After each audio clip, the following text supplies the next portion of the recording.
ল্যাঙ্গুয়েজের ইভালুয়েশনের কিছু ক্রাইটেরিয়া সেটা দেখব। কোন কোন বিষয়গুলো ল্যাঙ্গুয়েজের ডিজাইনের উপর ইনফ্লুয়েন্স করেছে সেগুলা। তারপর হচ্ছে ল্যাঙ্গুয়েজের বিভিন্ন ক্যাটাগরি আছে,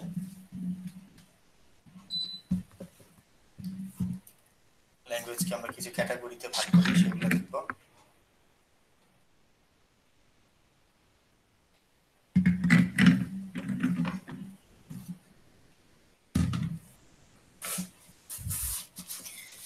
ল্যাঙ্গুয়েজের ডিজাইন করতে গেলে কিছু জিনিসের ট্রেড অফ করতে হয়, মানে কিছু পেতেই হলে কিছু ছাড়তে হয়, এরকম আর কি বিষয়। তারপর কিছু ইমপ্লিমেন্টেশন মেথডস আছে ল্যাঙ্গুয়েজের। ইমপ্লিমেন্টেশন শব্দটা আসলে কি, ধরো এই পুরো কোর্সেই এটাকে এভাবে আমাদের ভাবতে হবে, যখনই এই কোর্সে ইমপ্লিমেন্টেশন শব্দটা আসবে দ্যাট মিনস ধরো তুমি তোমার প্রোগ্রামিং ল্যাঙ্গুয়েজ, একটা নির্দিষ্ট ল্যাঙ্গুয়েজে তুমি একটা সোর্স কোড লিখলা, এট দ্য এন্ড এই সোর্স কোডটাকে কি করতে হবে, মেশিন কোডে কনভার্ট করতে হবে না? তা না হলে তো মেশিন কোড তাই না? তাহলে তোমার সোর্স কোডটা মেশিন কোডে কনভার্ট হওয়ার মাঝখানে একটা সফটওয়্যার আছে বা একটা টুল আছে, যেটা বলো আর কি, হ্যাঁ তাই তো? কোন একটা নির্দিষ্ট প্রোগ্রামিং ল্যাঙ্গুয়েজের জন্য এই কম্পাইলার বলি, এটাকে অনেকে ইন্টারপ্রেটার বলি, যেটাই বলি, তো এই টুলটা তৈরি করাটাকে বলা হয় ইমপ্লিমেন্টেশন। তার মানে কোন একটা প্রোগ্রামিং ল্যাঙ্গুয়েজের ডিজাইনকে ফলো করে এরকম একটা সফটওয়্যার তৈরি করা, যেই সফটওয়্যারটা ওই ল্যাঙ্গুয়েজে লেখা কোনো সোর্স কোডকে কি করতে পারবে, চেক করতে পারবে যে এটা ওই ল্যাঙ্গুয়েজের কোড কোনা, এবং চেক করার পরে ওই ল্যাঙ্গুয়েজের ওই সোর্স কোডটাকে কনভার্ট করে মেশিন কোড বা অন্য কোনো একটা কোডে কনভার্ট করতে হবে। ঠিক আছে? তারপর হচ্ছে প্রোগ্রামিং ল্যাঙ্গুয়েজের কিছু এনভায়রনমেন্ট আছে, এনভায়রনমেন্টগুলো দেখব। এখন চিন্তা করতেছি, ধরো তোমাদের প্রত্যেকটা ক্লাসেই আমাদের তো ধরো ভিডিও অন করে রাখলে তোমাদেরও অ্যাটেন্টিভনেস ভালো থাকে, আমারও ক্লাসটা লাইভলি মনে হয়, কিন্তু সবার ভিডিও অন করাটা তোমাদের জন্য হয়তো সমস্যা হতে পারে।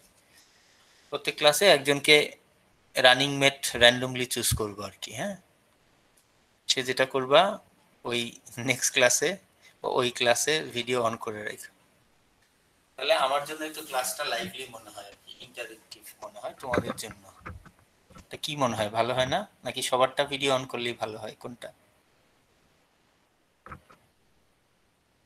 হুম, স্যার স্পেসিফিক একজনেরটা অন করা একজন কেমন করলেই হয়। মানে? না সবারটা অন একজন করলে অন সমস্যা করলে নাই। কেমন লাগে? স্যার হ্যাঁ মানে ব্যাপারটা কেমন জানি। কি সে করলে, যারা সবারটা অন করলে পারতেছে ভালো হয় তারা না? করবে। স্যার কয়েকজন স্যার করলে যারা ঠিক আছে। করবে তাদেরকে মানে এমনি হ্যাঁ তারা ওপেন কয়েকজন করবে।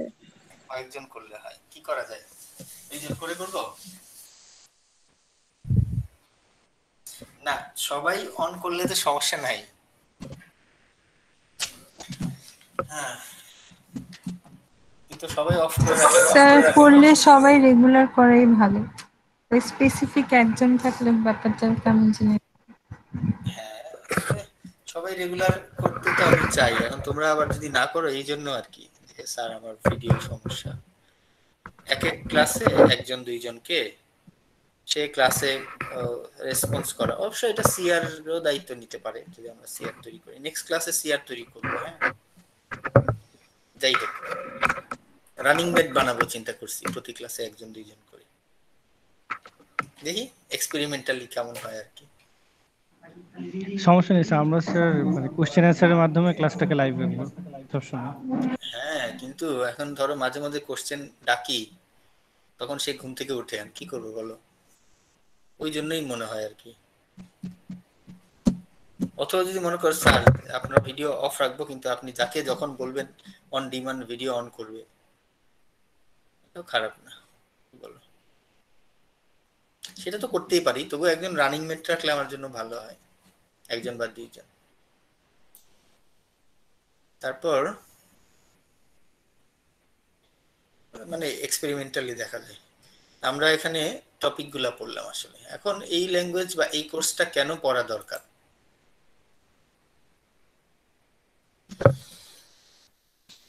এই কোর্সটা পড়লে কি হয়? আইডিয়াকে এক্সপ্রেস করার এবিলিটি বাড়ে। মানে প্রোগ্রাম কম্পিউটারের কাছে তোমার আইডিয়াটা এক্সপ্রেস করার এবিলিটি বাড়বে। কম্পিউটারকে একটা জিনিস বুঝাইতে সহজ হবে তোমার, নাকি? তারপর হচ্ছে কোনো একটা, ধরো তুমি একটা কোম্পানির সিইও, তাহলে নতুন একটা প্রজেক্ট পেলা। এই প্রজেক্টটার জন্য কোন ল্যাঙ্গুয়েজটা তুমি চুজ করবা, সেটার জন্য অ্যাপ্রোপ্রিয়েট ল্যাঙ্গুয়েজটা চুজ করার জন্য ব্যাকগ্রাউন্ডটা তোমার কি হবে? ইমপ্রুভ হবে। নতুন একটা ল্যাঙ্গুয়েজ শেখার এবিলিটি বাড়বে। একটু আগে যেটা বললাম, ইমপ্লিমেন্টেশন আসলে যে কত গুরুত্বপূর্ণ এবং এটা যে কত পরিশ্রমের কাজ, তাই না? কম্পাইলার তৈরি করাটা তো অনেক কি সময় সাপেক্ষ, অনেক আন্ডারস্ট্যান্ডিং এর বিষয়। এটার যে একটা কম্পাইলারের যে গুরুত্ব এবং এটা সম্পর্কে আরো বেশি জানতে পারবো। পাশাপাশি নতুন ল্যাঙ্গুয়েজের পাশাপাশি জানা ল্যাঙ্গুয়েজগুলোর কনসেপ্ট আরো ক্লিয়ার হবে এবং ওভারঅল তোমার কম্পিউটিং এর অ্যাডভান্সমেন্ট হবে আর কি। তুমি তোমার কম্পিউটিং সম্পর্কে তোমার এবিলিটি এবং নলেজ পাবে। এই পয়েন্টগুলোতে তোমরা মোটিভেটেড তো নাকি? এই কোর্সে কিছু কাজ জি স্যার। জি স্যার। দেখা যাক। প্রোগ্রামিং ডোমেইন, প্রথম যে ডোমেইন অনেক ধরনের আছে। আমাদের প্রাথমিকভাবে প্রথম ডোমেইন যেটা সায়েন্টিফিক অ্যাপ্লিকেশনস। কি হয়? বড় ধরনের সায়েন্টিফিক কম্পিটিশন করার জন্য প্রোগ্রামিং ল্যাঙ্গুয়েজ আছে। যেমন ধরো ফোরট্রান ল্যাঙ্গুয়েজ, ফর্মুলা ট্রান্সলেশন থেকে আসছে ফোরট্রান। মেইনলি সায়েন্টিফিক পারপাসের জন্যই এই ল্যাঙ্গুয়েজটা তৈরি করা হয়েছিল। এটা আসলে one of the first programming language আর কি। নেক্সট ক্লাসে এই ফোরট্রান ল্যাঙ্গুয়েজ বা প্রথম দিকের ল্যাঙ্গুয়েজ, ধাপে ধাপে এই ল্যাঙ্গুয়েজগুলোর এটাকে কি বলে, বিবর্তন অথবা জন্ম মৃত্যু, এগুলা দেখবো আর কি। আরেকটা ডোমেইন আছে বিজনেস ডোমেইন। যেমন ধরো রিপোর্ট তৈরি করা, এই ধরনের কাজে সুবিধা হয় এই ধরনের ল্যাঙ্গুয়েজ। যেমন ধরো COBOL, common business oriented language. এছাড়া এআই তে ব্যবহার করা হয়, যেখানে সিম্বল বেশি, মানে নাম্বারের থেকে সিম্বলের টাকেই গুরুত্ব দেওয়া হয় বেশি, এবং লিঙ্ক লিস্ট ব্যবহার করা হয়। এই ধরনের হচ্ছে লিস্ট প্রসেসিং, লিস্প। এসি ভালো লাগতেছে না, একটু জানলা খুলে দিই, এক সেকেন্ড।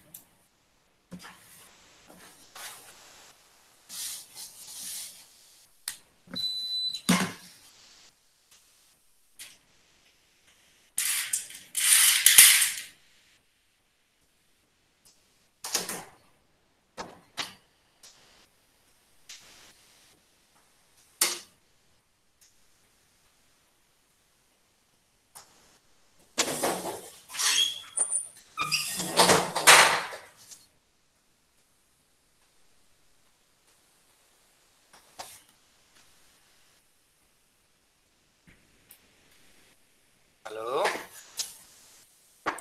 এখন এই এছাড়া আরেকটা ল্যাঙ্গুয়েজ আছে সিস্টেম প্রোগ্রামিং এর জন্য, কিছু ল্যাঙ্গুয়েজ আছে আর কি। যেমন ধরো সি ল্যাঙ্গুয়েজটা শুরুটাই হয়েছিল সিস্টেম প্রোগ্রাম, মানে সিস্টেমের জন্য ধর ড্রাইভার তৈরি করা, বা যেই ল্যাঙ্গুয়েজগুলো আসলে এফিসিয়েন্সি বেশি দরকার, মানে যেই সফটওয়্যার গুলাতে কিন্তু অত মানে ব্যাক এন্ডে থাকে সফটওয়্যার গুলা, এইরকম তৈরি করার জন্য সি ল্যাঙ্গুয়েজটার মেইন জন্ম হয়েছিল এইরকম পারপাসের জন্য।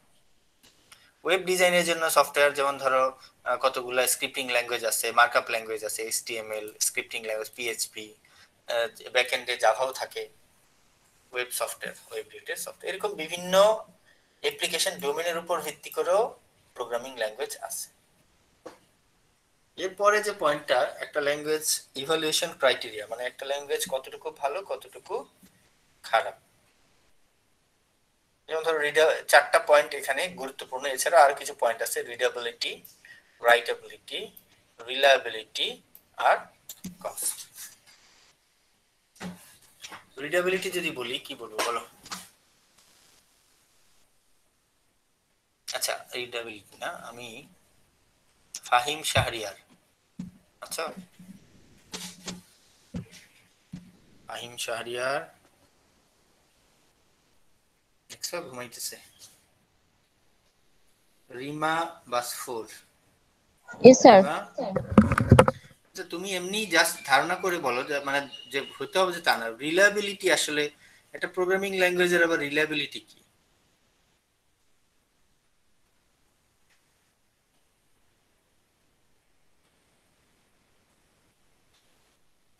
রিমা বলো কিছু, মিউট হয়ে গেলে কেমন হবে? Sir, just take a book. বলো। রিমা বলতে পারবে না, তাহলে কে বলতে পারবা? কেউ একজন একটু ধারণা করে বলো। জানি না। স্যার একটা প্রোগ্রামিং ল্যাঙ্গুয়েজ কতটা ওয়েল পারফর্ম করতে পারে একটি স্পেসিফিক টাস্কে? ধরো রিলায়েবিলিটি শব্দটার নরমাল মিনিং কি? ধরো বা তুমি একটা প্রোগ্রামের একজনের উপর উপর কতটা rely করতে ভরসা ডিপেন্ড করা করা যায়? যায়। স্যার ডিপেন্ড করা বোঝায় স্যার। কোডের এফিসিয়েন্সি কতটুকু এটা তাই না? তার মানে হচ্ছে সে কথা দিলে কথার সাথে কাজের মিল আছে নাকি? জি স্যার। তাই না? জি স্যার। এরকম প্রোগ্রামিং ল্যাঙ্গুয়েজেও ধরো তোমার স্পেসিফিকেশন বলছে এরকম হলে এরকম কাজ করবে, কিন্তু বাস্তবে তো হয়তো বা এটার মিল নাই। হয়তোবা বলছে যে 2^16 হলে এরকম রেজাল্ট আসবে, কিন্তু হয়তোবা একটু এদিক সেদিক হয়ে যায়। তোমার ল্যাঙ্গুয়েজটা কি কিসের সাথে, স্পেসিফিকেশনের সাথে বাস্তবতার বা তোমার ল্যাঙ্গুয়েজের পারফরম্যান্সের কতটুকু মিল। রাইটেবিলিটি হচ্ছে তোমার ল্যাঙ্গুয়েজটায় কোড কত সহজে রাইট করা যায়। রিডেবিলিটি হচ্ছে কত কি সহজে এই প্রোগ্রামে লেখা, এই ল্যাঙ্গুয়েজে লেখা কোড পড়া যায়। ঠিক আছে? কস্ট বলতে টোটাল কস্ট বোঝায়, কস্টের ডিটেইলস গুলো আসতেছে। আসো একটা একটা করে দেখি রিডেবিলিটি আসলে কতগুলো হচ্ছে নেট কানেকশন প্রবলেমের কারণে আমি রিডেবিলিটি এখনো বুঝি নাই স্যার। স্যার রিয়াবিলিটি স্যার আরেকবার একটু কন্টিনিউ করবেন, আমার হচ্ছে কানেকশন প্রবলেম হচ্ছে আমার। আচ্ছা এই যে আমরা শুধু শুরুটা বললাম তো, প্রত্যেকটা নিয়ে ডিটেইলসে যাচ্ছি, তখন বুঝে ফেলবে আশা করি। হ্যাঁ, তো রিডেবিলিটি আসলে নির্ভর করে কয়েকটা জিনিসের উপর। এর মধ্যে প্রথম যেটা হচ্ছে সিম্পলিসিটি। সিম্পল হলে রিডেবল হয় আর কি। কি থাকবে তোমার ল্যাঙ্গুয়েজে? অনেক বেশি ফিচার থাকবে না, ম্যানেজেবল সেট অফ ফিচার থাকবে এবং কনস্ট্রাক্ট থাকবে। তার মানে বেশি ফিচার থাকলেই যে রিডেবল হয় বিষয় কিন্তু ওইরকম না আর কি। এক সেকেন্ড। হ্যাঁ,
এখন আমাদের রিডেবিলিটির সাথে সিম্পলিসিটি সম্পর্ক আছে। দেখো কি থাকবে? ফিচার সংখ্যা কম থাকবে, ম্যানেজেবল সেট অফ ফিচার থাকবে, এবং ফিচারের মাল্টিপ্লিসিটি মানে কি? ধরো ইফ এর ভিতর ফর দেয়া, তাই না? বা একটা ইফ এর ভিতর ব্র্যাকেট দেয়া, মাল্টিপল স্টেটমেন্ট দেয়া। অপারেটর ওভারলোডিং শব্দটা মনে আছে কারো? হযরত Ali. Yes sir. Operator overloading কি মনে আছে? স্যার কোন একটা অপারেটর যেভাবে কাজ করতে ওটাকে স্যার রিপ্লেস করে অন্যভাবে কাজ করানো, তাই না? ধরো যোগের যোগ করে কি, দুইটা সংখ্যার যোগ করে। এখন তুমি দুইটা স্ট্রিং এর যোগ করলা ধরো, তাহলে এটা স্যার। অপারেটর ওভারলোডিং হলো, তাই না? অপারেটর ওভারলোডিং মিনিমাল হলে ভালো হয়, বেশি অপারেটর ওভারলোডিং করলে বুঝতে সমস্যা হয় প্রোগ্রাম। অর্থোগোনালিটি এই শব্দটা সবসময় আমি যেটা বলি যে একই ধরনের, মানে ধরো ইফের সাথে ফরের কম্বিনেশন করা যায় তাই না, আর ফরের ভিতর ইফ দেয়া যায়, এরকম যে মাল্টিপ্লিসিটি যেটা রিলেটিভলি কি থাকবে, small set of primitive construct থাকবে এবং তাদেরকে কম্বাইন করে রিলেটিভলি স্মল নাম্বার অফ ওয়েতে কম্বাইন করা যাবে এবং যত ধরনের কম্বিনেশন সম্ভব সবই লিগ্যাল হতে হবে। তোমার প্রোগ্রামিং ল্যাঙ্গুয়েজে যথেষ্ট পরিমাণ ডেটা টাইপ থাকতে হবে, বিল্ট ইন ডেটা টাইপ। সিনট্যাক্সের ক্ষেত্রে আইডেন্টিফায়ারের ক্ষেত্রে ফ্লেক্সিবল কম্পোজিশন থাকতে হবে আইডেন্টিফায়ারের নামের ক্ষেত্রে। কিওয়ার্ড, স্পেশাল ওয়ার্ড এগুলো যদি থাকতে পারে সেগুলার কি হতে হবে, সেলফ ডেসক্রিপটিভ হতে হবে এবং কিওয়ার্ডগুলো কি হতে হবে, মিনিংফুল হতে হবে, তাহলে রিডেবিলিটি বাড়বে। রাইটেবিলিটির সাথে কিসের সম্পর্ক? সিম্পলের সাথে, যে মিনিং এটার মতোই রিডেবিলিটির মতো সিম্পলিসিটির সাথে রাইটেবিলিটির সম্পর্ক আছে এবং অর্থোগোনালিটি যেটা একটু আগে আমরা দেখে আসলাম। তো কি হয়, কনস্ট্রাক্টের সংখ্যা কম থাকবে এবং প্রিমিটিভের সংখ্যাও কম থাকবে এবং তাদেরকে কম্বাইন করার জন্য স্মল সেট অফ রুলস থাকবে।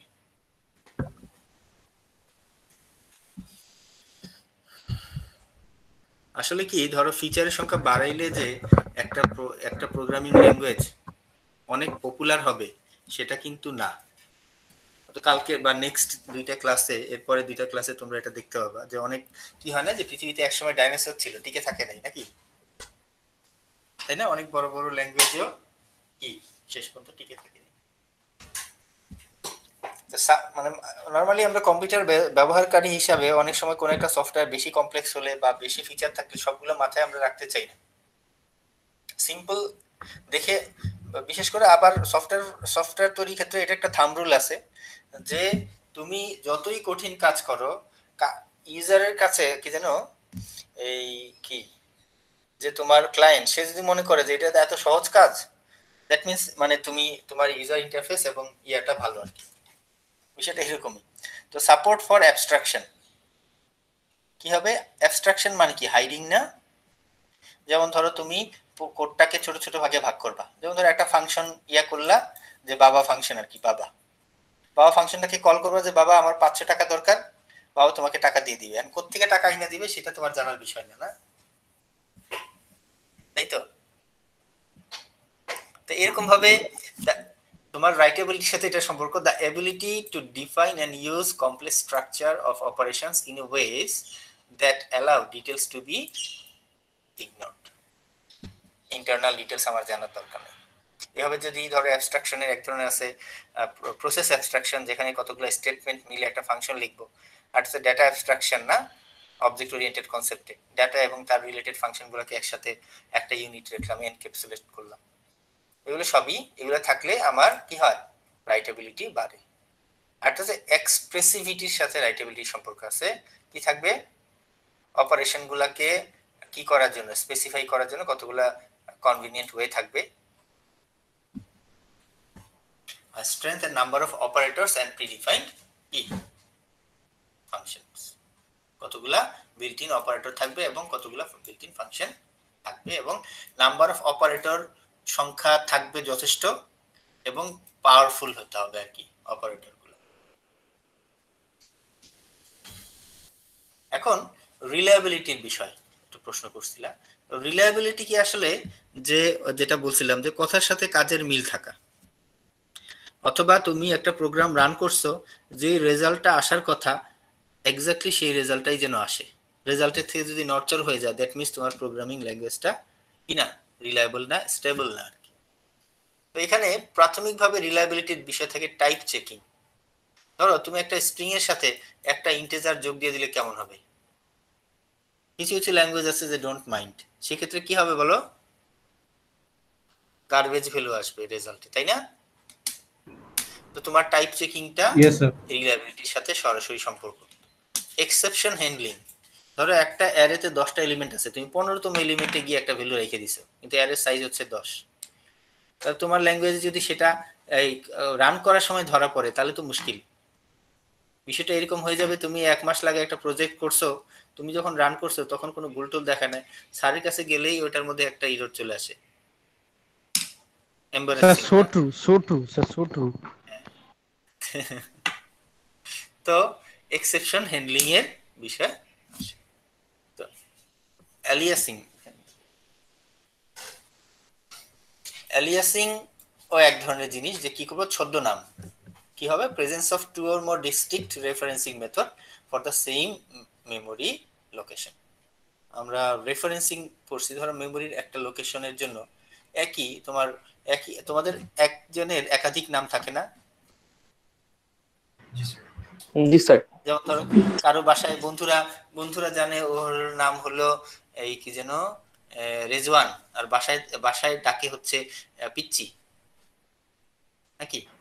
রেজওয়ান বড় হয়ে গেছে, এখন মনে না কেউ ডাকে। তো এরকম আর কি। তো এরকম একই মেমোরি লোকেশনের মানে মানে এই রেফারেন্সিং মেথড একাধিক, একই মেমোরি লোকেশনের কে অ্যাক্সেস করার জন্য একাধিক রেফারেন্সিং মেথড থাকলে এটাও রিলায়েবিলিটির সাথে কি সম্পর্ক একটু বেটার হয়। আবার ধরো যদি একটা ল্যাঙ্গুয়েজ ভালো রিডেবল হয়, পড়তে যদি সুবিধা হয়, তাহলে কি হয়, সেটা রিলায়েবল হয়। আবার যদি রাইটেবল হয় তাহলেও এটার সাথে রিলায়েবিলিটি সম্পর্ক আছে। মানে কথা হচ্ছে তুমি যদি কোনো একটা ভাষায় কথা বলো এবং সেই ভাষায় আরেকজনকে যদি বুঝাইতে ভালোভাবে না পারো, তাহলে মাঝে মাঝে মনে হবে যে তুমি কি বলতে চাচ্ছ সেটা তুমি নিজেই বুঝতে পারতেছো না, তাহলে কম্পিউটার বুঝবে কি হবে, তাই না? তোমাদের অ্যাসাইনমেন্টের ক্ষেত্রে যেটা হয় আর কি, অনেক সময় ভাইবা নেই, তুমি যে কি লিখছো সেটা তুমি নিজেই জানো না, এরকম হয়ে যায় আর কি হঠাৎ হঠাৎ না। তো a language that does not support natural ways of expressing an algorithm, মানে কোন একটা অ্যালগরিদমকে তুমি কোড করার জন্য যদি ন্যাচারাল ওয়ে না থাকে, তাহলে একটা আনন্যাচারাল অ্যাপ্রোচে যাইতে হবে, তোমাকে ঘুরে পেঁচায় করতে হবে, সেটার ক্ষেত্রে রিলায়েবিলিটির সাথে সম্পর্ক হবে আর কি, রিলায়েবিলিটি ইস্যু তৈরি হবে। আর হচ্ছে কস্ট। কি হয়, কস্ট কত ধরনের আছে। ধরো প্রোগ্রামারদেরকে তুমি ট্রেন করার জন্য কোন একটা ল্যাঙ্গুয়েজ ব্যবহার করার জন্য সেটার কস্ট। ধরো তুমি তোমার কোম্পানির সিইও, নতুন একটা প্রজেক্ট আসলো, তাহলে তুমি কোন ল্যাঙ্গুয়েজটা চুজ করবা, কস্টের বিষয়টা চিন্তা করলে যে নতুন ল্যাঙ্গুয়েজ চুজ করলে তোমাকে কি করতে হবে, তাদেরকে ট্রেনিং করাইতে হবে।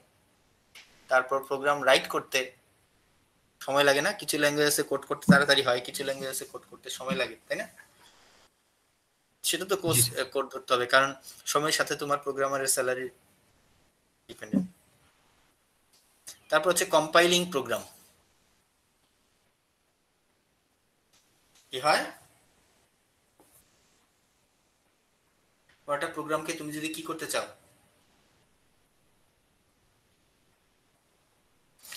কম্পাইল করতে কত সময় লাগে, সময়ের সাথে কিন্তু টাকার রিলেশন আছে, তাই না? একটা প্রোগ্রাম রান করতে কত সময় লাগে সেটার সাথে টাকার রিলেশন আছে। ল্যাঙ্গুয়েজ ইমপ্লিমেন্টেশন সিস্টেম, অনেক ক্ষেত্রে কিছু কিছু সফটওয়্যার আছে যেখানে ফ্রি কি নাই, কম্পাইলার নাই। যেমন ধরো ম্যাথল্যাব সফটওয়্যারটা আমরা ব্যবহার করি, কিন্তু সেটা হয়তো বা ক্র্যাকড বা ভুয়া লাইসেন্স দিয়ে, কিন্তু এটা কিনতে হয়, তাই না? তারপর হচ্ছে রিলায়েবিলিটি, পুর রিলায়েবিলিটি। তোমার ল্যাঙ্গুয়েজ যদি রিলায়েবল না হয় তাহলে কি হবে, রেজাল্ট ভুল আসবে, তাই না? তো সেই ক্ষেত্রে কি হবে বলো, হয়তো বা রিলায়েবল না এরকম একটা কোড দিয়ে তুমি তাড়াতাড়ি খরচ বাঁচানোর জন্য করলা, কিন্তু পরে দেখা গেল যে ওটার কাজই হইলো না, পরে আবার তোমাকে প্রথম থেকে শুরু থেকে আবার আরেকটা ল্যাঙ্গুয়েজে কোড করতে, তাই না? এবং প্রোগ্রামিং মেইনটেইন করাটা কত সহজ কত কঠিন, এই বিষয়গুলোরও সাথে কি আছে, তোমার কষ্টের সম্পর্ক আছে। এছাড়া এই চারটা ক্রাইটেরিয়া ছাড়াও আছে পোর্টেবিলিটি। ধরো যদি এরকম ল্যাঙ্গুয়েজ তুমি চুজ করো যে এক মেশিনে রান করলে সেই মেশিন কোডটা আরেক মেশিনে রান করবে না, তাহলে এটা একটা ইস্যু আছে। জেনারেলিটি, যে তুমি একটা প্রোগ্রামিং ল্যাঙ্গুয়েজ কত ধরনের অ্যাপ্লিকেশনে ব্যবহার করা যায়, কত ধরনের ডোমেইনে এটার অ্যাপ্লিকেশন আছে, সেটা একটা বিষয়। ওয়েল ডিফাইন্ডনেস, যে তোমার ওই প্রোগ্রামিং ল্যাঙ্গুয়েজটা তুমি চুজ করলা সেই ল্যাঙ্গুয়েজটার ডকুমেন্টেশনটা কত বেশি আছে, তাই না? অফিশিয়াল ডকুমেন্টেশন বা ডেফিনিশন আছে কিনা, যেটার মাধ্যমে তুমি পরবর্তীতে কি পাবা, সাপোর্ট পাবা। দেন ওয়েল ডিফাইন্ডের সাথে আসলে কি হয়, মানে এখনকার সময় তো আসে না, এখনকার সময় ধরো অনলাইনে যে ফোরাম বা এগুলা কতটা অ্যাক্টিভ, কোন তুমি প্রজেক্ট রিলেটেড কোনো একটা ইস্যু আসলে তো কোথাও থেকে অনলাইন থেকে হেল্প পাইতে পারো কিনা, এই সব বিষয়। ধর তোমাদের যেমন গত ইয়াতে করলাম যে সেমিস্টার শেষে একটা অ্যাসাইনমেন্ট, বড় অ্যাসাইনমেন্ট দিছিলাম, যেটাতে ছাত্রদেরকে বলছিলাম যে একটা কোড প্রোগ্রামিং ল্যাঙ্গুয়েজ ছোট করে একটা ডিজাইন করো। এর মধ্যে একটা ওই অ্যাসাইনমেন্টের একটা পার্ট ছিল যে তোমার প্রোগ্রামিং ল্যাঙ্গুয়েজটাকে তুমি ইভালুয়েট করবা, এটার রিডাবিলিটি, রাইটেবিলিটি, রিলায়েবিলিটি, কস্ট কেমন, এইসব ইস্যুগুলো নিয়ে চিন্তা করে নিজের এই পয়েন্টগুলো চিন্তা করে লেখার জন্য।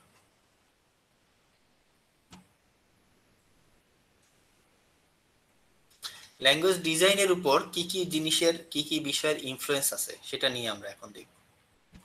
আমরা বেসিক্যালি দেখছি দুইটা জিনিসের ইনফ্লুয়েন্স আছে একটা ল্যাঙ্গুয়েজ ডিজাইনের উপর, একটা হচ্ছে কম্পিউটার আর্কিটেকচার, আর একটা হচ্ছে প্রোগ্রাম ডিজাইন মেথডোলজি।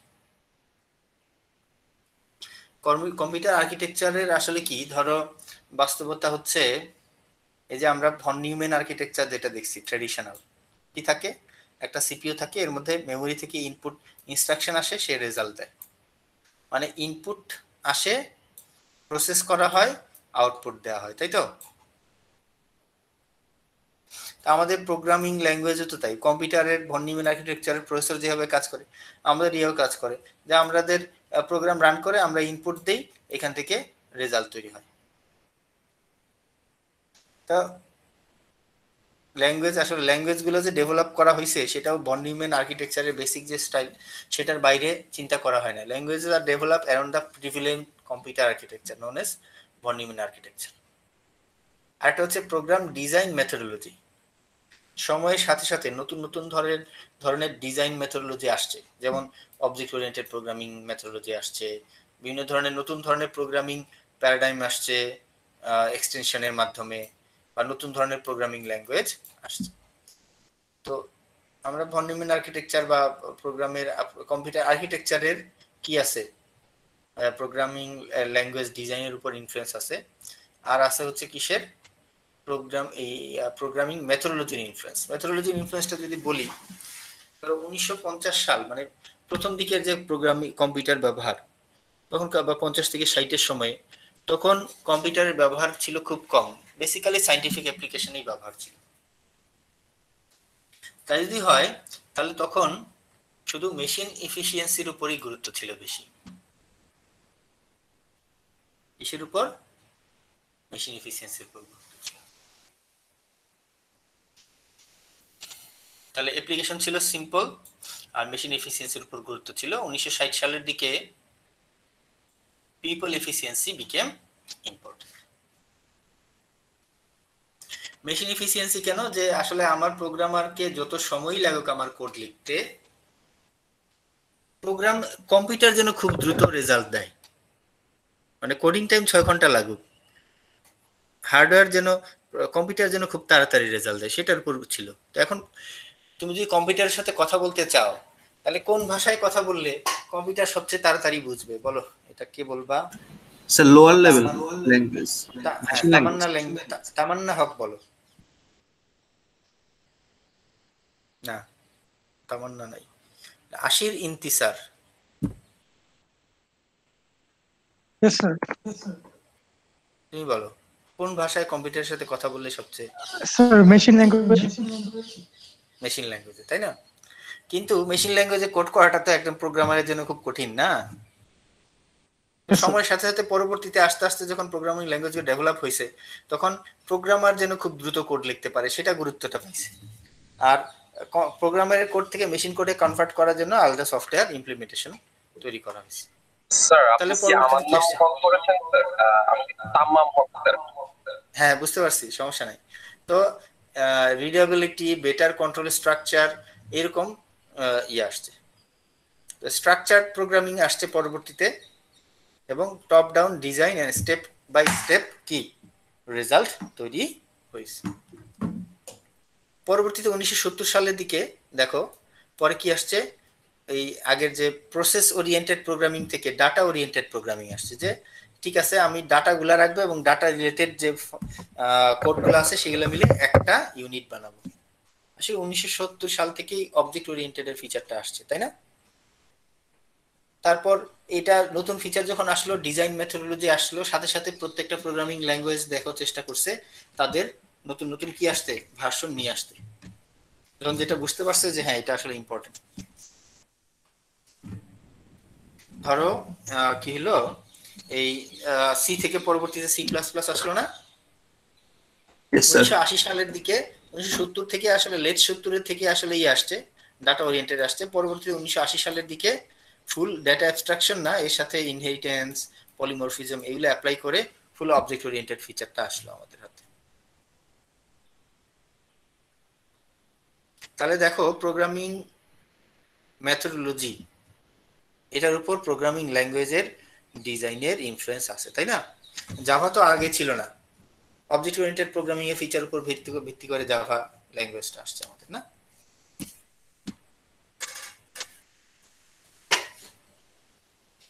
এখন এরপরে আমরা ল্যাঙ্গুয়েজ গুলাকে ক্যাটাগরাইজ করব। বিভিন্ন ধরনের ল্যাঙ্গুয়েজ আছে। তো প্রাথমিক যে ক্যাটাগরি, যেটা সবচেয়ে বড় ক্যাটাগরি, এটা হচ্ছে ইম্পারেটিভ ল্যাঙ্গুয়েজ। ইম্পারেটিভ ল্যাঙ্গুয়েজ কিভাবে কাজ করে?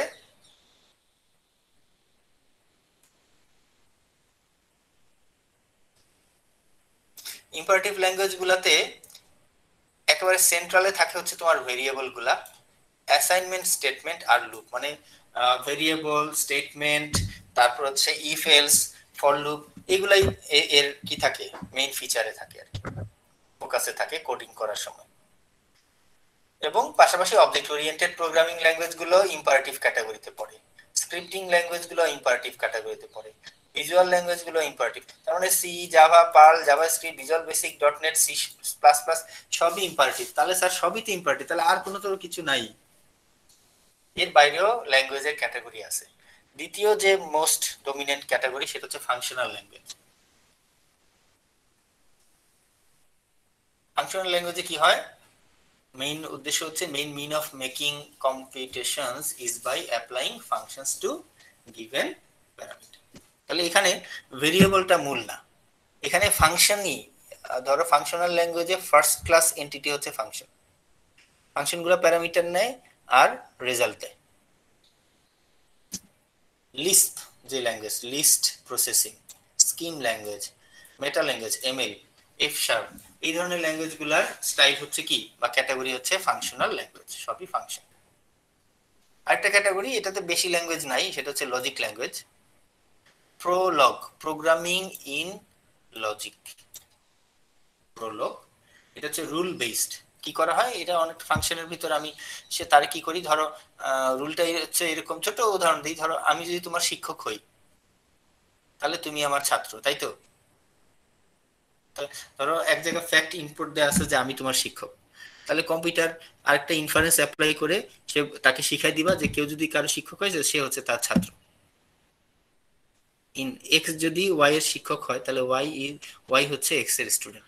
এরকম লজিক রুল এবং লজিক অ্যাপ্লাই করে মানে এআই এ ব্যবহার করা হয়। আমি নরমালি ধরো লিস্প, তারপর হচ্ছে প্রোলগ, এইগুলা আমরা যখন স্টুডেন্ট ছিলাম তখন এআই এর ল্যাবে শিখতাম আর কি। এরপর হচ্ছে মার্কআপ অথবা প্রোগ্রামিং এর হাইব্রিড ল্যাঙ্গুয়েজ, যেটা markup languages extended to support some programming, JSTL, XSLT, এই ধরনের ল্যাঙ্গুয়েজগুলো।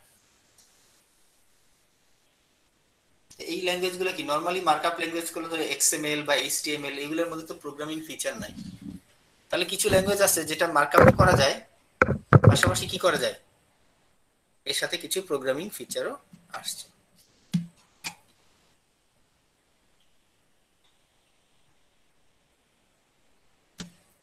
এখন দেখো ল্যাঙ্গুয়েজ ডিজাইন করতে গেলে কিছু ট্রেড অফ করতে হয় আমাদের, কিছু পেতে হলে কিছু ছাড়তে হয়। দেখো সুন্দর কয়েকটা উদাহরণ দেখি। রিলায়েবিলিটির সাথে কস্ট অফ এক্সিকিউশনের একটা কি থাকতে পারে, ট্রেড অফ থাকতে পারে। কি রিলায়েবিলিটির সাথে কস্ট অফ এক্সিকিউশন কেমন? ধরো জাভা ল্যাঙ্গুয়েজটাকে রিলায়েবল করার জন্য অনেক বেশি ফিচার অ্যাড করা হয়েছে, কম্পাইলারটাকে অনেক পাওয়ারফুল করা হয়েছে। পাওয়ারফুল করতে গিয়ে কি হয়েছে, কম্পাইল টাইম এবং রান টাইম বেড়ে গেছে। যেমন ধরো রেফারেন্স ব্যবহার করতে গেছে, তাহলে বা এরের ইন্ডেক্সের বাইরে কোনো ভ্যালু অ্যাসাইন করতেছে কিনা সেটা তাকে চেক করার ফিচার আসছে। সুতরাং এটার কারণে এক্সিকিউশন কস্ট বেড়ে গেছে। আবার রিডাবিলিটির সাথে রাইটেবিলিটি সম্পর্ক আছে। একটা ল্যাঙ্গুয়েজ ধরো এপিএল ল্যাঙ্গুয়েজে, এপিএল প্রোগ্রামিং ল্যাঙ্গুয়েজ, এটা একটা ল্যাঙ্গুয়েজ আর কি, এই প্রোগ্রামিং ল্যাঙ্গুয়েজ, এই ল্যাঙ্গুয়েজটাকে কি করা হয়েছে, অনেক পাওয়ারফুল অপারেটর অ্যাপ্লাই করা হয়েছে। মানে এপিএল ল্যাঙ্গুয়েজটা অনেকগুলো পাওয়ারফুল অপারেটর আছে, যে কোনো অপারেটরের মাধ্যমে তুমি কি করতে পারো, কমপ্লেক্স একটা কম্পিউটেশন, যেটা নাকি অন্য ল্যাঙ্গুয়েজের 5 লাইনের কোড লিখতে হবে, সেখানে হয়তো তুমি 2 লাইনেই কোড করে ফেলতে পারো। এটা করাতে এটার কি বাড়ছে, রাইটেবিলিটি বাড়ছে, তাই না? কিন্তু এটা করতে গিয়ে আমাদের প্রোগ্রামটা বোঝাটা কঠিন হয়ে গেছে, রিডাবিলিটি কমে গেছে, তাই তো? বিষয়টা এরকম না যে আমি ধরো একটা জটিল লজিক আছে, একটা কোড ধরো তোমার কম্পিটিটিভ প্রোগ্রামিং এ একটা কোড তুমি লিখতে চাও, তো এটাকে জটিল ভাবে সহজে সমাধান মানে কেউ হয়তো বা কোড করবে ধাপে ধাপে, কেউ হয়তো কোড করবে যে ওখানে যে একজন যে 5 লাইনে কোড লিখছে সে হয়তো একটা লজিক অ্যাপ্লাই করে সেটাকে 2 লাইনেই করে ফেলতে পারবে, তাই না? যে 5 লাইনের করা কোডটা হয়তো বা করতে সুবিধা হবে, কেউ পরে বুঝতে পারবে, যেটা নাকি 2 লাইনে করা কোডটা বোঝা কঠিন বা সময় লাগবে, তাই না? তাহলে রিডাবিলিটির সাথে রাইটেবিলিটির একটা সম্পর্ক থাকে, আবার রাইটেবিলিটির সাথে রিলায়েবিলিটি সম্পর্ক থাকে।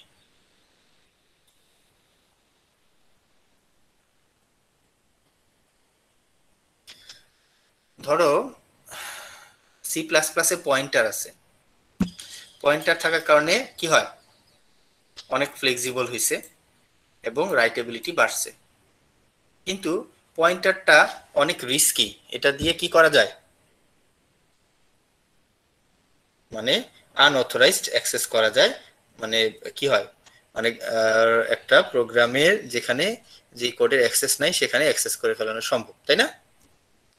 সুতরাং এটার সাথে রিলায়েবিলিটি ইস্যুতে কি সমস্যা তৈরি হয়েছে। এরকম উদাহরণ দিয়ে আমরা দেখলাম রিলায়েবিলিটির সাথে কস্ট অফ এক্সিকিউশনের সম্পর্ক, রিডাবিলিটির সাথে রাইটেবিলিটি ট্রেড অফ করতে হয়।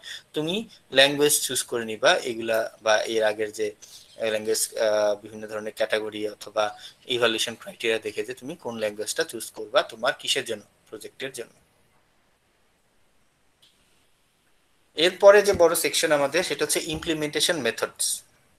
ইমপ্লিমেন্টেশন বলতে কি বোঝায়, ধরো যেটা আমরা একটু আগে বলছিলাম যে তুমি সোর্স কোডটাকে মেশিন কোডে কনভার্ট করার একটা উপায়, একটা সফটওয়্যার অথবা একটা টুল। ইমপ্লিমেন্টেশন শব্দটা এই কোর্সে যখনই বলবো তখন তোমরা এভাবে ভাবতে হবে কিন্তু, না নাকি? সাদমান সাকিব খান, সাদমান সাকিব। এখন ইমপ্লিমেন্টেশনের 3টা বেসিক স্টাইল আছে।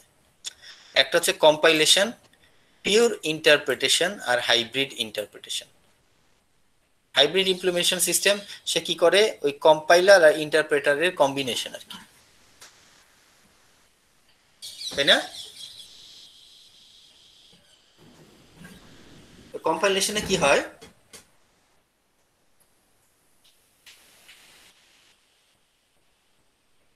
ট্রান্সলেট কি করা হয়, প্রোগ্রামকে ট্রান্সলেট করি আমি মেশিন ল্যাঙ্গুয়েজে।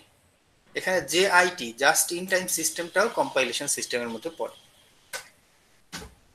নরমালি বড় ধরনের কমার্শিয়াল অ্যাপ্লিকেশনের ক্ষেত্রে কম্পাইলেশন করা হয়। পিওর ইন্টারপ্রিটেশনটা কি করা হয়, ট্রান্সলেট না করে ইন্টারপ্রেট করা হয় by another program known as, একটা সোর্স কোডকে ইন্টারপ্রেট করে। এটা নরমালি স্মল প্রোগ্রামে ব্যবহার করা হয়, আর যখন ইফিসিয়েন্সিটা গুরুত্বপূর্ণ না আর কি। তৃতীয় যেটা হাইব্রিড ইমপ্লিমেন্টেশন, এটা হচ্ছে compromise between compiler and pure interpreter. এটা নরমালি স্মল এন্ড মিডিয়ামের জন্য ব্যবহার করা হয়, সিস্টেমের জন্য যেখানেও ইফিসিয়েন্সিটা গুরুত্বপূর্ণ না। এতটুকু পরে আমরা কি হিন্ট পাইলাম, যেটা হচ্ছে কম্পাইলারটা বড় ধরনের, মানে বড় ধরনের প্রোগ্রাম কম্পাইল বা করতে গেলে তোমার ইন্টারপ্রিটেশনটা কি এবং হাইব্রিডটা ইয়া করে, এই ফেল করে আর কি। হ্যাঁ, এটা একটা বিষয়। তারপর হচ্ছে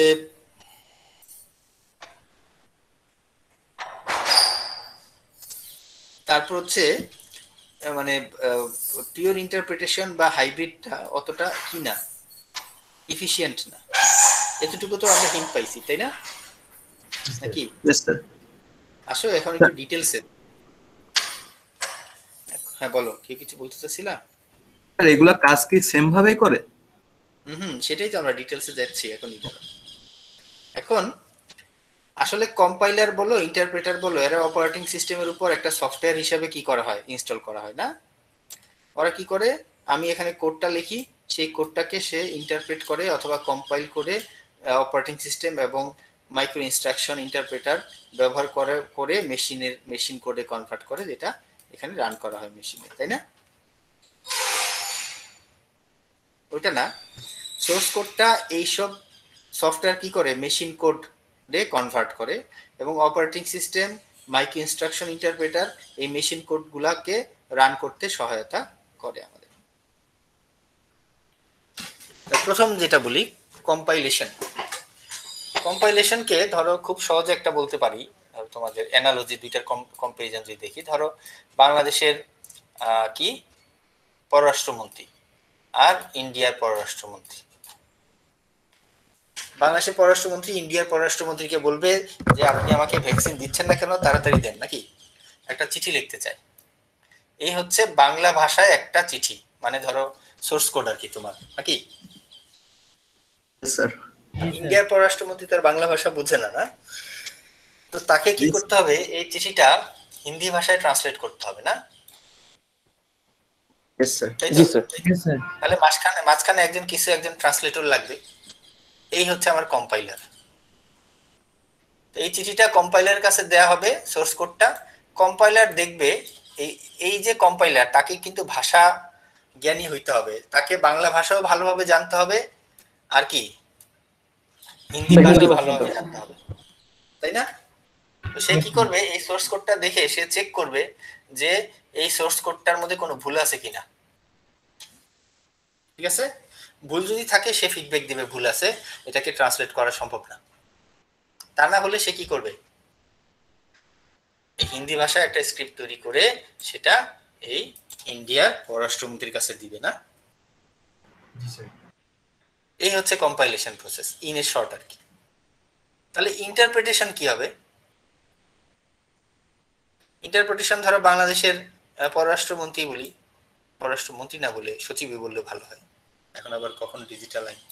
তো এখন পররাষ্ট্র সচিব আর ইন্ডিয়ার পররাষ্ট্র সচিব তারা কি হয়েছে, বৈঠকে বসছে। টেলিভিশন আগে এরকম দেখতাম, এখানে দুই দেশের কি থাকে, পতাকা থাকে, নাকি? জি স্যার। জি স্যার। জি স্যার।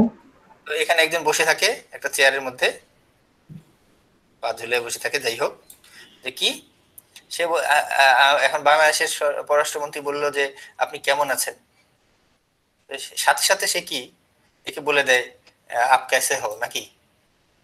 হিন্দি ভালো পাই না, গেস করতেছি আর কি। সে বলতেছে আচ্ছা হু আপ কেসে হো, এ বলে হ্যাঁ ভালো আছি, আপনি কেমন আছেন? তাহলে এটার সাথে এটার পার্থক্যটা বুঝতে পারছো? এখানে পুরাটা সোর্স কোডকে সে একসাথে হ্যান্ডেল করে এবং পুরাটা কমপ্লিট হলে একসাথে রান করে। আর এখানে কি হচ্ছে, রিয়েল টাইম স্যার, একটা করে লাইন বা একটা করে ইনস্ট্রাকশন সে ট্রান্সলেট করতেছে, রান করতেছে। এখানে কিন্তু রানের অনেক পরে হয়, এখানে রানটা শুরুতেই হয়, তাই না? Yes sir. ধরো তোমার একটা 8 লাইনের কোড কম্পাইল করে রান শেষ হতে কত সময় লাগবে? ধরো আমি ধরলাম যে চেক করতে প্রতি লাইন 1 সেকেন্ড আর রান করতে প্রতি লাইন 1 সেকেন্ড। তাহলে 8 লাইনের কোড চেক করতে 8 সেকেন্ড, 9ম সেকেন্ডে গিয়ে রান শুরু হবে, নাকি? আর শেষ হবে 16তম সেকেন্ডে, তাই না কম্পাইলারের ক্ষেত্রে? Yes sir. স্যার কিছু কম্পাইলার তো ওপেন করতে 1-2 ঘন্টা লেগে যায় স্যার। এমনি এটা মানে তোমাদের খুব সিম্পলার অ্যানালজি দিচ্ছি আর কি, এটা যে একেবারে এক্সাক্ট তা বলতেছি না। জাস্ট দুইটা পার্থক্য বোঝানোর জন্য। আর ইন্টারপ্রেটারে কি হবে, এই দ্বিতীয় সেকেন্ডেই কি হবে, রান হয়ে যাবে, আর রান শেষ হবে সেই 16 সেকেন্ডেই, তাই না? কারণ প্রথম কোডটা সে কি করতেছে, কম্পাইল চেক ট্রান্সলেট করতেছে, রান করছে, দ্বিতীয়টা ট্রান্সলেট করতেছে, রান করতেছে, দুই করে, তাই না, প্রতিয়াতে। তাহলে স্যার কি হলো, এই কম্পাইলারের 16 সেকেন্ড, ইন্টারপ্রেটারের 16 সেকেন্ড। ইনফ্যাক্ট ইন্টারপ্রেটার তাড়াতাড়ি রেসপন্স পায়, মানে এক্সিকিউশনটা তাড়াতাড়ি হয়, মানে তাড়াতাড়ি শুরু হয়, এটা তো ঠিক, ইন্টারপ্রেটারের তার সুবিধা হয়ে গেল, তাই না? জি স্যার। কিন্তু তা না, বিষয়টা হচ্ছে কম্পাইলার এই প্রথমবার 8 সেকেন্ড লাগে তার কি করার জন্য, চেক করার জন্য, আর 8 সেকেন্ড লাগে রান করার জন্য। একবার যদি সে এই চিঠিটা বা টার্গেট কোডটা তৈরি করে ফেলে, এরপর প্রতিবার যখনই রান করবা তাকে তার চেক করার দরকার নাই, জাস্ট রান, নাকি? প্রথমবার 16 সেকেন্ড রাখলেও এরপরে প্রতিবারই 8 সেকেন্ড করেই লাগতেছে, যতবারই রান করো, তাই না? আর ইন্টারপ্রেটারের প্রতিবারই 16 সেকেন্ড করে লাগবে, কারণ ইন্টারপ্রেটার প্রতিবারই চেক করে, প্রতিবারই রান করে, চেক করে রান করে, চেক করে রান করে, চেকটাকে আলাদা করার উপায় নেই। বুঝতে পারছি? Yes sir. মানে এটা অন্য একটা উদাহরণ দিয়ে তোমাদের বেসিকটা বুঝে ফেললাম। আসলে এখন একটু কি বলে দেখি, ট্রান্সলেট, এই কম্পাইলেশন কি করে, translate high level program source code, এটা হচ্ছে সোর্স কোড, ধরো ল্যাঙ্গুয়েজ ইনটু মেশিন কোড, তাই না, মেশিন ল্যাঙ্গুয়েজ। তো স্লো ট্রান্সলেশন, ট্রান্সলেট করতে সময় লাগে, যেটা এই উদাহরণ দিয়ে বুঝলাম, কিন্তু একবার ট্রান্সলেট করে ফেললে এরপর রান খুব দ্রুত হয়। কম্পাইলেশন, একটা কম্পাইলারের অনেকগুলা ধাপ আছে, আমরা এখানে ছবিতে দেখব। প্রথম ধাপ হচ্ছে লেক্সিক্যাল অ্যানালাইসিস, সে বানান ভুল দেখে কোডে, তোমার সোর্স কোডে কোনো বানান ভুল আছে কিনা। বানান ভুল বলতে আসলে কখন হয়, ধরো সে কি করে, তোমার সোর্স কোডটাকে কতগুলা ছোট ছোট ইউনিটে ভাগ করে, প্রোগ্রাম ইউনিট, এবং সে ইউনিটগুলা জন্য এটাকে বলে টোকেন। কি বলে? টোকেন। এই টোকেনগুলা যদি সে তৈরি করতে না পারে তাহলে বুঝবে যে বানান ভুল, আর যদি টোকেন তৈরি করতে পারে তাহলে বুঝবে যে বানান ভুল নাই। ধরো আমি খাই ভাত, ধরো, অথবা গরু আকাশে চড়ছে, এটার মধ্যে কোনো বানান ভুল নাই, তাই তো, তাই না? বানান তো ভুল নাই, বানান ভুল নাই স্যার। এরপরে সিনট্যাক্স অ্যানালাইসিস দেখে বাক্য গঠনে ভুল আছে নাকি? না স্যার। বাংলা ভাষা কি subject plus object plus verb নাকি? Yes sir. গরু আকাশে চড়ছে, subject plus object plus verb, ঠিকই তো আছে। তাহলে সিনট্যাক্স অ্যানালাইসিস কি করে, এই যে লেক্সিক্যাল টোকেনগুলা, যতগুলা টোকেন পায়, টোকেনগুলাকে একসাথে এইভাবে বসায়া সে দেখে যে গঠনে ঠিক আছে কিনা, যে প্রথমে সাবজেক্ট থাকার কথা, তারপর অবজেক্ট থাকার কথা, তারপর ভার্ব থাকার কথা। তোমাদের যতটুকু যেভাবে বুঝাইলে তোমরা বুঝে ওভাবে বলতেছি আর কি। তো transforms lexical unit into parse trees which represents the syntactic structure of program. এরপরে সিমেন্টিক অ্যানালাইসিস মিনিং দেখে এবং ইন্টারমিডিয়েট কোড তৈরি করে। তাহলে সিমেন্টিক অ্যানালাইসিস দেখবে কি ব্যাপার, গরু তো আকাশে ওড়ার কথা না, তাই না? জি স্যার। তো এরপর হচ্ছে কোড জেনারেশন। ইন্টারমিডিয়েট কোড তৈরি করার পরে একটা ফেজ শেষ হলো, মানে কি হলো, এটা সে অ্যানালাইসিস করে সে দেখলো যে এখানে কি নাই, ভুল নাই। এরপরে এটাকে হিন্দি ভাষায় কনভার্ট করতে হবে না, সেটা হচ্ছে কোড জেনারেশন, মেশিন কোডটা জেনারেট করলো। এই পুরোটাকে একটা ছবিতে ধাপে ধাপে দেখতে পারি আমরা এখানে। সোর্স প্রোগ্রামকে লেক্সিক্যাল ইউনিট টোকেন তৈরি করে, সিনট্যাক্স অ্যানালাইজার পার্সটি তৈরি করে, সিমেন্টিক অ্যানালাইজার এখানে দেয়, একই সাথে ধরে ইন্টারমিডিয়েট কোড জেনারেটর, ইন্টারমিডিয়েট একটা কোড তৈরি হয়। ইন্টারমিডিয়েট কোডটাকে আবার অপটিমাইজ করা হয়। কি করা হয়, যে অনেক সময় মেশিন কোডটা যদি যত ছোট হয় তত ভালো না, তো এখন খারাপ কম্পাইলার হলে বড় মেশিন কোড তৈরি করবে, ভালো কম্পাইলার হলে, ইন্টেলিজেন্ট কম্পাইলার হলে ছোট মেশিন কোড তৈরি করবে, তাই না?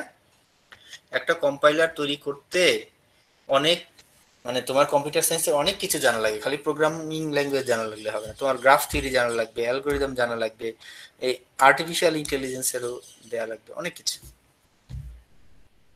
তো কোড এরপর হচ্ছে ইন্টারমিডিয়েট করার পরে কোড জেনারেশন, যখন এতটুকু করলে আসলে আমার কম্পাইলারের কাজ শেষ আর কি এই লেভেলে। এখন যেটা হইলো কোডটাকে যখন তুমি এরপরে কম্পাইল করলা কন্ট্রোল F9 নাকি অল্টার F9, এরপর যখন কন্ট্রোল F9 চালাবা তখন এই যে মেশিন কোডটা রান হবে, তখন তোমার ইনপুটটা তুমি তখন দিবা আর কি। কিন্তু ইন্টারপ্রেটার কি করে দেখো,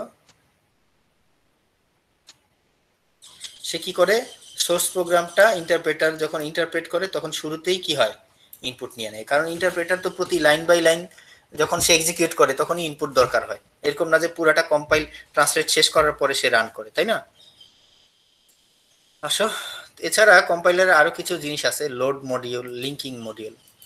ধরো তোমার কোডে অনেক সময় আমরা বিল্ট ইন ফাংশন ব্যবহার করি, হেডার ফাইল ব্যবহার করি, তাই না? এগুলো লোড করতে হয়, লিঙ্ক করতে হয়, the user and system code together. তো এখানে দ্য প্রসেস অফ লিঙ্কিং আর লোডিং কি, process of collecting system program unit, তোমার সোর্স কোডের মধ্যে সিস্টেম প্রোগ্রামের যতটুকু ইউনিট আছে সেটা কালেক্ট করে এবং আমার ইউজার যে সোর্স কোড তার সাথে লিঙ্ক করে। ভন নিউম্যান বোটলনেকটার কথাটা এখানে একটু বলছে। ধরো বোটলনেক আসলে কি, বোটলনেক হচ্ছে এরকম, আমরা যখন পানি খাই বোতলে নাকি, এই জায়গাটা তো বোটলনেক, এখানে একটা সরু হয়ে যায়, তাই না?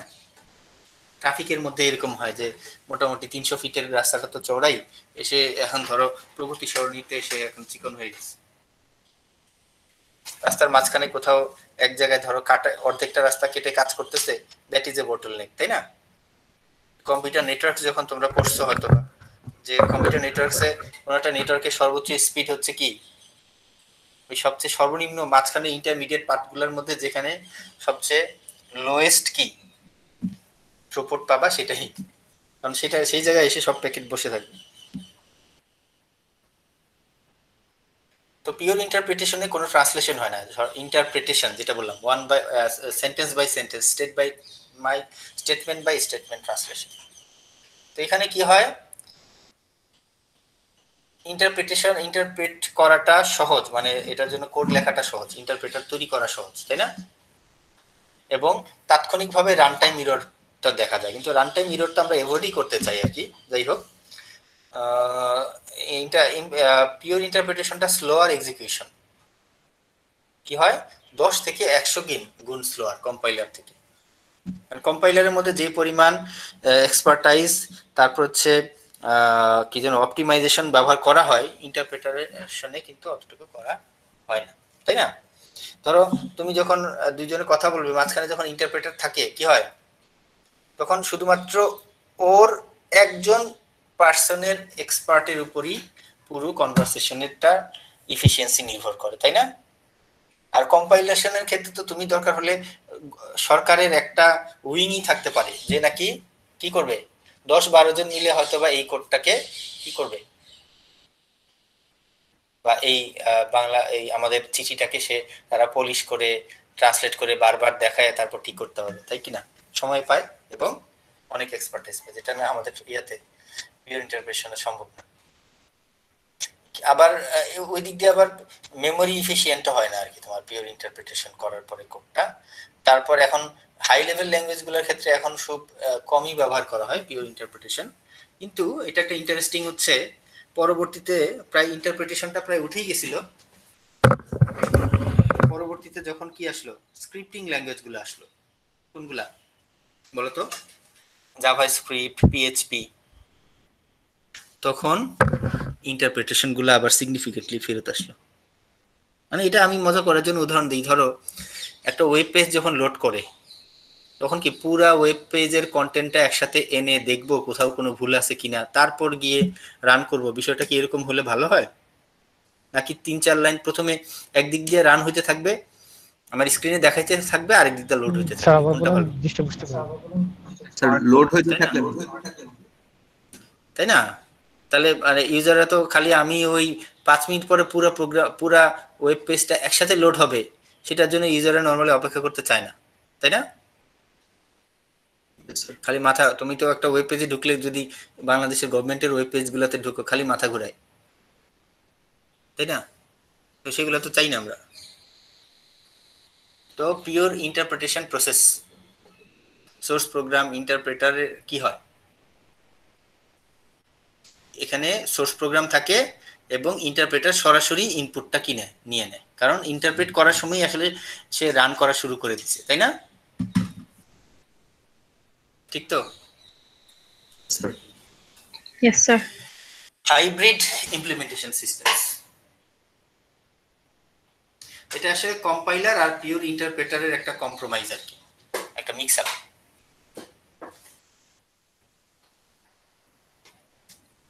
The high-level language program is translated to an intermediate language that allows easy interpretation. এটা আসলে পিওর ইন্টারপ্রিটেশন থেকে ফাস্টার আমার কি হাইব্রিডটা।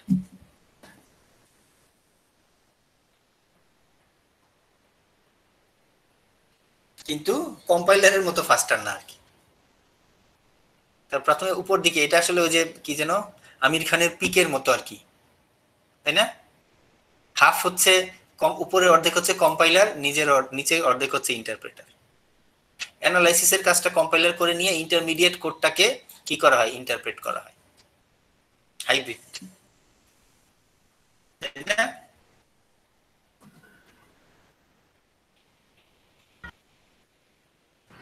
এখন রেফারেন্সটা বুঝিনি জি স্যার, পিকের রেফারেন্সটা বুঝি নাই ঠিক। আর এটা মজা করে বললাম আর কি। ধরো এরকম হলো না, আমি তো ছবি ভালো আঁকতে পারি না, ধরো এখানে হচ্ছে লেডি, তার সুন্দর ড্রেস, তাই না? তারপর এদিকে হচ্ছে ছেলেদের প্যান্ট, যে বড় বুট জুতা, এরকম হলো আর কি। আমাদের কি হইলো, এখানে অর্ধেকটা হচ্ছে ইন্টারপ্রেটারের অংশ আর উপরের অর্ধেক হচ্ছে কি কম্পাইলারের অংশ, সেটাই বুঝলাম। জি স্যার। হাইব্রিড। তো পার্ল প্রোগ্রামস আর যেমন ধর পার্ল ল্যাঙ্গুয়েজে সেটা পার্শিয়ালি কম্পাইল করা হয়, নর্মালি ইন্টারপ্রেট করা হয়, এর আগে একটু এরর ডিটেকশনের জন্য কম্পাইল করা হয়। জাভা ল্যাঙ্গুয়েজটাও প্রথম দিকে হাইব্রিড ছিল, তো আগে বাইট কোডে কনভার্ট করে তারপর বাইট কোডটাকে ইন্টারপ্রেট করা হয়, এই ধরনের সিস্টেম ছিল। তো আমরা 3 ধরনের ইমপ্লিমেন্টেশন সিস্টেম দেখলাম এবং সেগুলোর পার্থক্য দেখলাম। আমরা প্রায় শেষের দিকে চলে আসছি, আর 2টা কন্টেন্ট আছে। Just in time implementation system একটা সিস্টেম আছে, জেআইটি। কি জেআইটি? একটু আগে মনে কোথায় দেখছিলাম। জাস্ট ইন টাইমটা বোঝার সহজ উপায় হচ্ছে, আমরা যখন রেস্টুরেন্টে যাই, তুমি তো তাৎক্ষণিক তুমি চিন্তা করো কি খাবা। খাবো হচ্ছে আজকে খাবো, তোমাদের তো লাঞ্চ করে ফেলছো, এখন খিদা নেই তেমন, ঠিক আছে তাহলে খাবো একটা চিকেন ফ্রাই। তাও যখন এত করে বলছেন স্যার, একটা চিকেন ফ্রাই খাওয়া যায় আর একটা কি নেওয়া যায়, ফ্রেঞ্চ ফ্রাই নেওয়া যায় নাকি, তাই না? এখন তুমি অর্ডার দিলা, এখন রেস্টুরেন্টের লোক কি করবে? তখন বাজারে যাবে আলু কেনার জন্য আর চিকেন কেনার জন্য, বলো? তাহলে কি করবে? তার ফ্রিজ থেকে চিকেন বের করবে আর আলু বের করবে নাকি? জি স্যার। তাও করে না, মেরিনেট করে রেখে দেয় চিকেন, মশলা টশলা মাখায়া তারপর ফ্রিজে হালকা নরমালে রেখে দেয়, জাস্ট বের করে কি করে, রান্না করে দিয়ে 5 মিনিটের মধ্যে বলে স্যার আমাকে 3 মিনিট সময় দেন, 5 মিনিট সময় দেন বা 7 মিনিট সময় দেন, এর মধ্যে চলে আসছে, তাই না? এরকম জাস্ট ইন টাইম ইমপ্লিমেন্টেশন সিস্টেমটা হচ্ছে এরকম।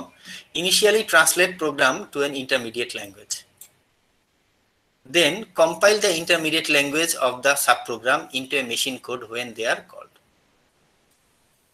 ঘটনা কি হয়, ধরো তোমার একটা বড় প্রোগ্রামে 10টা ইউনিট আছে, আর প্রতিবার রান করার সময় তো তুমি 10টা ইউনিট রান করবা না, হয়তো বা 2টা ইউনিট রান করবা, এরকম যদি হয় কেস,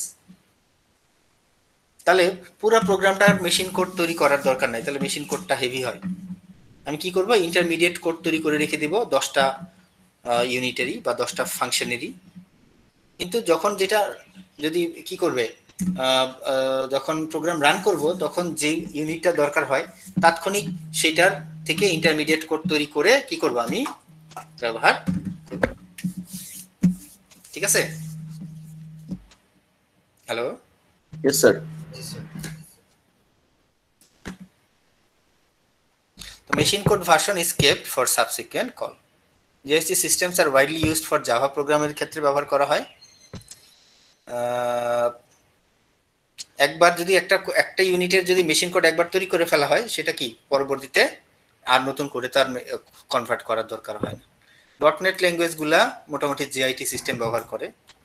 জিআইটি সিস্টেম আসলে এক ধরনের ডিলেইড কম্পাইলেশন। বুঝতে পারছি জিআইটি সিস্টেমের মেইন কনসেপ্টটা? বলো, বুঝছি নাকি বুঝি নাই? আর কোনো প্রশ্ন থাকলে বলো।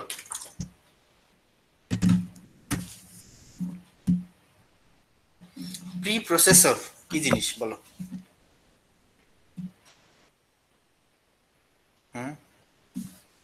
কে বলবে? Tazin Khan Promi. Yes, sir. Tazin, Yes, sir. বলো প্রি প্রসেসর কি? 4 নং। ধরো আমাদের সি তে আমরা এরকম করছি না, হ্যাশ দিয়ে ইনক্লুড, ডিফাইন, এগুলো হচ্ছে প্রি প্রসেসর। এটাকে প্রি প্রসেসর কেন বলা হয়? ধরো তুমি একটা কোড লিখলা, সি কোড ডট সি, এটার মধ্যে তুমি পাও ফাংশন ব্যবহার করছো। কি তো পাও ফাংশনটা কি তুমি এখানে লিখছো না এটা কোথায় আছে? এটা হেডার ফাইলের ভিতর আছে না? Yes sir. এটা করার জন্য তোমাকে কি করতে হয়েছে? এখানে এই হেডার ফাইলটা math.h টা এখানে ইনক্লুড করে দিছো না হ্যাশ দিয়ে? Yes sir. এখন এটার কারণে পাওয়ের কোডটা তোমার লিখতে হয় নাই, তোমার সোর্স কোডটা ছোট হয়েছে, তাই না? Yes sir. কিন্তু এটা হলো তোমার কাছে সোর্স কোডটা ছোট হয়েছে, কম্পাইলার যখন কম্পাইল করবে সে তো পাও নামে এটা খুঁজে বের করতে হবে তার, তাই না?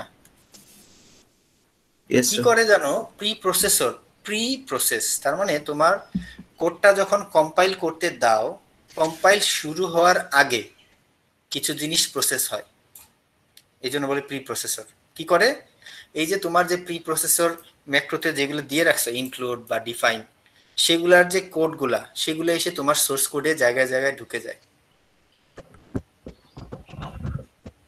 তার মানে কম্পাইলারের কাছে তোমার সোর্স কোডটা 10 লাইনের কাছে হলেও কম্পাইলারের কাছে এটা হয়তো বা 50 লাইনের code. Preprocessor processes a program immediately before the program is compiled to expand embedded preprocessor. Clear? Sir আমাদের কোডারদের জন্য কিছু ঝামেলা কমাই দিল আর কি, তাই না? এরপর আমাদের আজকের লাস্ট টপিক হচ্ছে প্রোগ্রামিং এনভায়রনমেন্ট। এনভায়রনমেন্ট বলতে কি বুঝি? যেরকম একটা সফটওয়্যার, যে সফটওয়্যারের মধ্যে আমি কোডটা লিখি না, সোর্স কোডটা লিখি। যেমন জাভা তোমরা কিসে লিখছো বলো? ইন্টেলিজে, নেটবিনস, তাই না? এরকম আরো কিছু অন্যান্য প্রোগ্রামিং ল্যাঙ্গুয়েজের আইডিই বলো। Environment, IDE, integrated development environment. Visual Studio, Visual Studio, Atom, PyCharm, Visual Android Studio, Code Blocks, এই তো। Collection of tools used in software development. Emacs নিজেই একটা তোমার ধরো প্রোগ্রামিং এনভায়রনমেন্ট। ভিজুয়াল স্টুডিও ডটনেটের জন্য নেটবিনস, এইরকম আর কি। এই মোটামুটি সামারি আমরা শেষ মাথায় চলে আসলাম। এখন হচ্ছে কোশ্চেন আনসার টাইম। তোমাদের নেক্সট ক্লাস থেকে যেটা আমি প্রতি ইয়াতে করি, প্রত্যেক ক্লাসে র্যান্ডমলি 4-5 জনকে আমি ভাইবা ধরি। কি করি? ভাইবা নিই। ভাইবার কন্টেন্টটা হচ্ছে এর আগের 2টা ক্লাসের কন্টেন্ট। কি? এর আগের 2টা লেকচার বাই ডিফল্ট আর কি। প্রতিদিন বলবো না, তোমরা এখন থেকে এটা জেনে নিলা। প্রত্যেক ক্লাসেই কি শুরুতে অথবা শেষে র্যান্ডমলি 4-5 জনের আমি ভাইবা নিব। সেগুলা ভাইবার মার্কস গুলো এন্ট্রি করে রাখবো, যেটা পরবর্তীতে ভাইবার মার্কস হিসেবে, টিউটোরিয়ালের মার্কস হিসেবে কাউন্ট হতে পারে বা কাউন্ট করছে আর কি কত ইয়াগুলোতে।